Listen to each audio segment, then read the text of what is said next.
Hi friends, welcome to Salem Padma சமையல். இன்னைக்கு நம்ம என்ன பார்க்க போறோம்னா ஒரு ட்ரெடிஷனலான ஒரு ஸ்வீட் தான். அது பாத்தீங்கன்னா ஒப்புட்டு நம்ம நார்மலா கடலை பருப்பு வச்சு பண்ணுவோம். இப்போ இந்த வாட்டி பாசி பருப்பு வச்சு பண்ண போறோம். ஒரு சிலருக்கு கடலை பருப்பு வயிற்றுக்கு ஒத்துக்காது இல்லைங்களா, அவங்க இந்த மாதிரி பாசி பருப்பு வச்சு செய்யலாம். நல்லா டேஸ்டாவும் இருக்கும். வாங்க போய் பார்க்கலாம். அதுக்கு முன்னாடி நம்ம சேனல் இப்பதான் புதுசா பாக்குறீங்கன்னா சப்ஸ்கிரைப் பண்ணிக்கோங்க.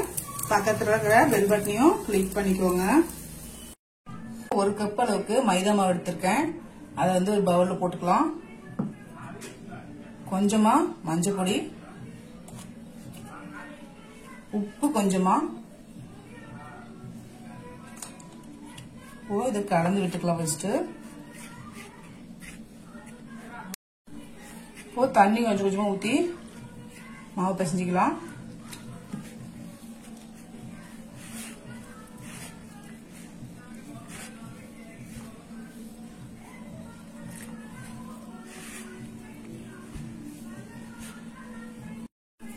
பாருங்க, இந்த அளவுக்கு மாவு பிசைஞ்சிக்கணும். இப்ப நான் கொஞ்சமா எண்ணெய் ஊத்திக்கிறேன்.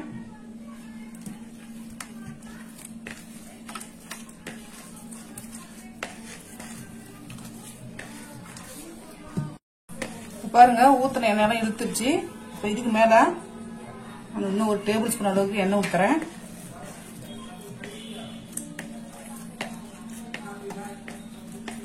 இப்போ இத மூடி ஒரு மணி நேரம் ஊற வச்சுக்கலாம்.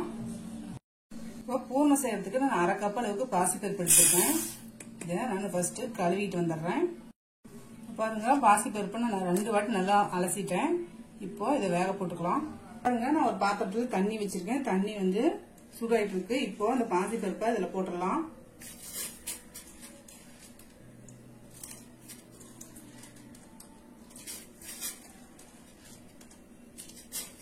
பாசிப்பருப்பு ரொம்ப குறையக்கூடாது, வேகட்டும். பாருங்க, பாசிப்பருப்பு வெந்துருச்சு. இந்த அளவுக்கு இருக்கணும். பாருங்க, ஒன்னு அமுக்கி பார்த்தா இந்த மாதிரி மாவு மாதிரி வரணும். இந்த அளவுக்கு இருந்தா கரெக்டா இருக்கும். ரொம்ப குறைவா இருந்துச்சுன்னு வைங்களேன், வெல்லம் போட்டு அரைச்சோம்னா ரொம்ப கலர்த்தியா போயிடும். இப்போ இதை ஸ்டவ் ஆஃப் பண்ணிட்டு இது வடிகட்டி ஆற வச்சுக்கலாம். மிக்ஸி ஜார் எடுத்திருக்கேன். இப்போ நான் இதுல அதே பாசிப்பருப்பு அதே கப்ல அரை கப் அளவுக்கு வெல்லம் எடுத்திருக்கேன். 2 ஏலக்காய் போட்டு ஃபர்ஸ்ட் இதை நான் பவுடர் பண்ணிட்டு வந்துடுறேன். இப்போ பாருங்க, வெல்லம் அரைச்சாச்சு. இப்போ இதுல இந்த பாசிப்பருப்பு போட்டுக்கலாம்.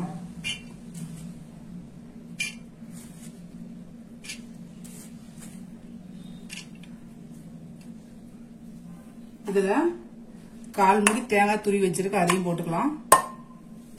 இப்போ இதை அரைச்சிட்டு வந்துடுறேன். பாருங்க, அரைச்ச மாவு இந்த பதத்துக்கு இருக்கு. பாருங்க, நல்லா திக்காவே இருக்கு. இது நமக்கு தேவையான அளவுக்கு பால் மாதிரி பிடிச்சிக்கலாம்.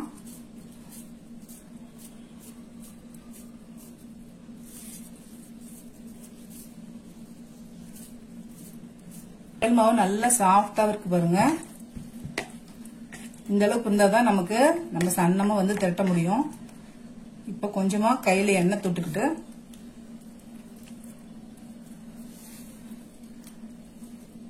சின்ன பால் மாதிரி எடுத்துக்கலாம்.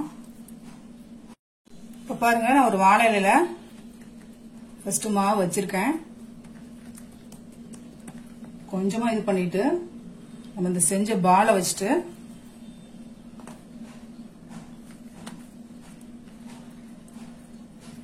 இந்த மாதிரி எக்ஸ்ட்ரா இருக்கிற மாவை எடுத்துடலாம். இப்போ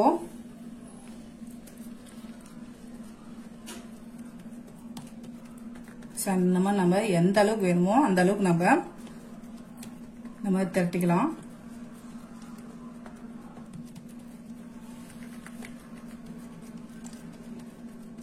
மாவு அந்த அளவுக்கு ஊறினாலதான் நமக்கு நல்லா பரவுது. பாருங்க,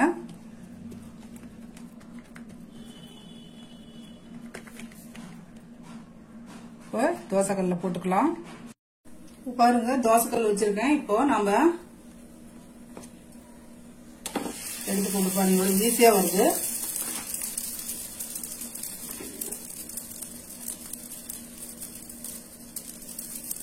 இப்போ இதுக்கு மேல எண்ணெயோ நெய்யோ உங்களுக்கு எது இருக்குமோ அது மாதிரி ஊற்றிக்கலாம். வேகட்டும்.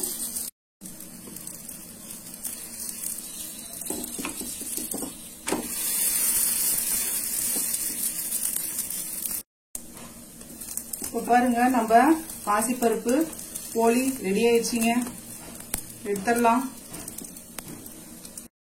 இப்ப பாருங்க நம்ம செஞ்ச இந்த பாசிப்பருப்பு போலி ரெடி ஆயிருச்சு. இது கொஞ்சம் டிஃபரெண்ட் டேஸ்டா நல்லா இருக்கும். ட்ரை பண்ணி பாருங்க. இந்த வீடியோ உங்களுக்கு பிடிச்சிருந்தாக்கா லைக் பண்ணுங்க, ஷேர் பண்ணுங்க, கமெண்ட் பண்ணுங்க.